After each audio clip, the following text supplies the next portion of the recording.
আর ও নিজে বলতেছে টকশোতে আমি তাকে ফাঁসি দিয়ে দিছি। তো এই লোকের আন্ডা ফিমরা খাইতো না, কি করবো? এইভাবে মোহাম্মদ সাল্লামের বদনামি করতে যাইয়া আমর আর আম্মার আবিসিনিয়া গেছে মোহাম্মদ সাল্লামের লোকগুলোকে নিয়ে আসার জন্য। আমর আর আম্মার আমরের ওয়াইফ নিয়ে গেছে, রাজার সাথে দেখা সাক্ষাৎ করে বলল যে এদেরকে ফেরত দেন। কনা ওনারা অনেক ভালো মানুষ, ফেরত দেওয়া যাবে না। কয়রা মোহাম্মদ সাল্লামের পার্টি করে, এরা সাবিন, সন্ত্রাসী, ধর্মদ্রোহী। কোনা এরা তো কত সুন্দর কোরআন তেলাওয়াত করে, জাকারিয়া আলাইহিস সালামের কোরআনের সাথে মিল, বাচ্চার নাজ্জাসী কর। এরপরে ফেরত আনতে পারলো না, টলারে করে আসতেছে। তা আম্মুরিকে কয়, দোস্ত তুই তো ওয়াইফ নিয়ে আইসত, আমি তো 3-4 মাস বউ দেখি না, আমি বাবির একটা চুমা দিই।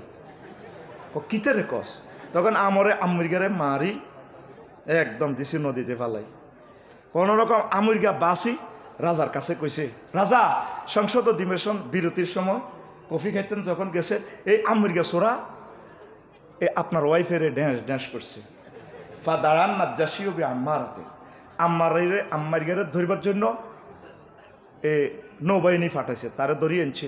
আনি ফা নাফাকা লিলাইহে, তার একটা দুটা আন্ডা খুলি এলেছে।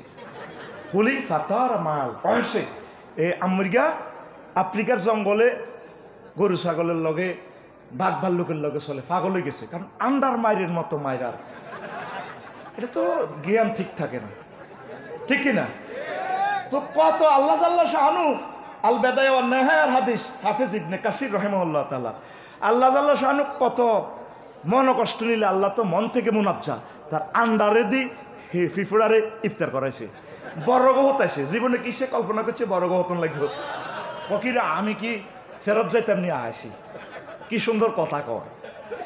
কোরআনের বিরোধিতা, উলামায়ে কেরামের বিরোধিতা, কওমি মাদ্রাসার ছাত্র, আলিয়া মাদ্রাসার ছাত্রদের বিরোধিতা যারা করবে তাদের আন্ডা থাকবে না। কথা ঠিক কিনা?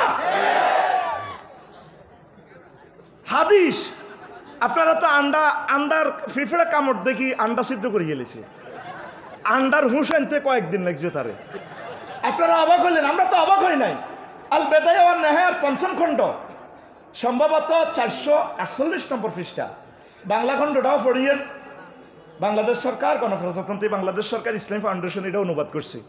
আল বেদায়া ওয়ান নেহায়া নবীজির জীবনী একবার ডকুমেন্টস দিয়ে দিছি। তাহলে প্রিয় বন্ধুরা,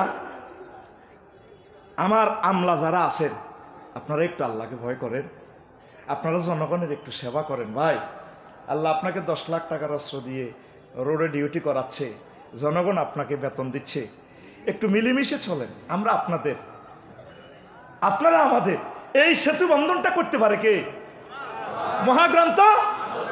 তাহলে আমরা তান্ত্রিক জটিলতা নিরসনে একামতে দ্বীনের প্রয়োজনীয়তার বিকল্প ইনশাল্লাহ কাজ করবেন তো?